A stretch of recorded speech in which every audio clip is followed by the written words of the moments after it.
ഒരു കാലത്ത് പ്രൗഢിയുടെ പര്യായമായിരുന്ന മാർക്കറ്റായിരുന്നു ചാല. ഇന്ന് ചാല ഇഞ്ചിഞ്ചായി മരിച്ചുകൊണ്ടിരിക്കുകയാണ്. വിവിധതരം കച്ചവടക്കാരെ കൊണ്ട് നിറഞ്ഞിരുന്ന പ്രൗഢിയുടെ ഒരു കാലം ചാലയ്ക്കുണ്ടായിരുന്നു. പക്ഷേ റോഡ് നവീകരണവും സ്മാർട്ട് റോഡ് ഉണ്ടാക്കലും ചാല നവീകരണവും എല്ലാം കൂടി ചാലയുടെ കടക്കൽ കത്തിവെച്ചിരിക്കുന്ന അവസ്ഥയാണ് ഇപ്പോൾ.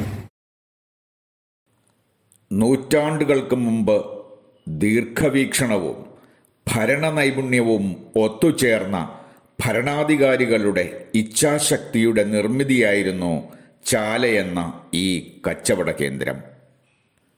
തിരുവിതാംകൂറിൻ്റെ പിന്നെ തിരുവനന്തപുരത്തിൻ്റെ ഓണമെന്ന ദേശീയ ഉത്സവം കേരളത്തിനാകെ സ്വന്തമെങ്കിലും മലയാളികളുടെ സ്വന്തം ആഘോഷമെങ്കിലും ആദ്യം ഓണമെത്തുന്നത് ചാലയിൽ എന്നൊരു ചൊല്ലുണ്ട്. ആർക്കും ന്യായമായ വിലയ്ക്ക് എന്തും വാങ്ങാൻ കഴിയുന്നിടമായാണ് ചാല പേരെടുത്തത്. 18-ാം നൂറ്റാണ്ടിൻ്റെ അവസാനത്തിൽ തിരുവിതാംകൂർ ദിവാൻ രാജാ കേശവദാസനാണ് ഇന്ന് കാണുന്ന ഈ ചാലയുടെ സ്ഥാപകൻ എന്ന് ചരിത്രം പറയുന്നു.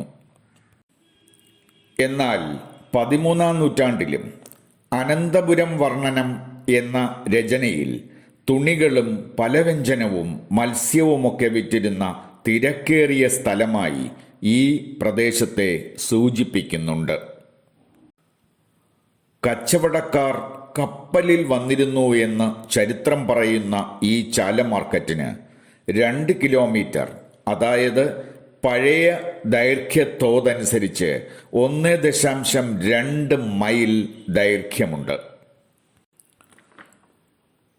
അങ്ങനെ പഴമയുടെ രാജാപ്പാട്ട് ഗാംഭീര്യം നിറയുന്ന ഈ കച്ചവട കേന്ദ്രം നവീകരണത്തിൻ്റെയും സ്മാർട്ട് റോഡിൻ്റെയും ഒക്കെ പരിഷ്കരണ വീമ്പു പറച്ചിലുകളേറ്റ് നശിച്ചുകൊണ്ടിരിക്കുന്ന ദയനീയ ചിത്രമാണ് നമ്മൾ ഈ 2 കണ്ണുകളും കൊണ്ട് നോക്കിക്കണ്ടുകൊണ്ടിരിക്കുന്നത്.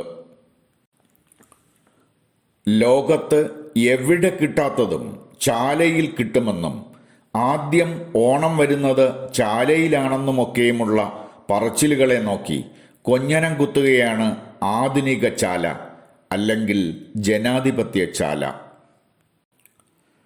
മാനം കറുത്ത് മഴ തുടങ്ങിയാൽ റോഡുകൾ തോടുകളാവുന്ന ഈ സ്മാർട്ട് യുഗത്തിൽ ചാലയ്ക്കും നമ്മൾ മരണം വിധിച്ചിരിക്കുന്നു എന്ന് തന്നെ പറയേണ്ടി വരും. നിത്യോപയോഗ സാധനങ്ങൾ, തുട്ടുകൾ ഉൾപ്പെടെ കയ്യിലുള്ള കാശിന് വാങ്ങാമെന്ന ചിന്തയിൽ പുത്തൻ തലമുറയ്ക്കും മുൻപുള്ളവർ ഇവിടെ ഇപ്പോഴും എത്തുന്നുണ്ട്. പക്ഷേ പുരാണത്തിലെ ചക്രവ്യൂഹം പോലെ കൂർത്ത കമ്പികളും ചുരുളുകൾ കൂടിപ്പോയത് കാരണം നിവരാൻ കഴിയാത്ത എന്തൊക്കെയോ സ്മാർട്ട് കേബിളുകളും മഴ കടുപ്പം കുറച്ചിട്ടും മായാത്ത സ്മാരകമായ കെട്ടിക്കിടപ്പ് വെള്ളവും പൊട്ടിയ സ്ലാബും എല്ലാം തന്നെ ചാലയെ കൊല്ലാൻ മത്സരിക്കുന്നു. ഒപ്പം ചാലപ്രേമികളെ തുരത്തി ഓടിക്കാനും. ഓണത്തിന് കർക്കിടകം മാത്രം കാത്തുകിടക്കുമ്പോൾ ഇത്തവണ ഈ ചാലയിൽ ഓണം വരുമോ? അതോ ചരിത്രശേഷിപ്പെന്ന വിശേഷണം പോലും അവശേഷിപ്പിക്കാതെ ചാല വിസ്മൃതിയിലെ അടയാളപ്പെടുത്തൽ മാത്രമായി തീരുമോ?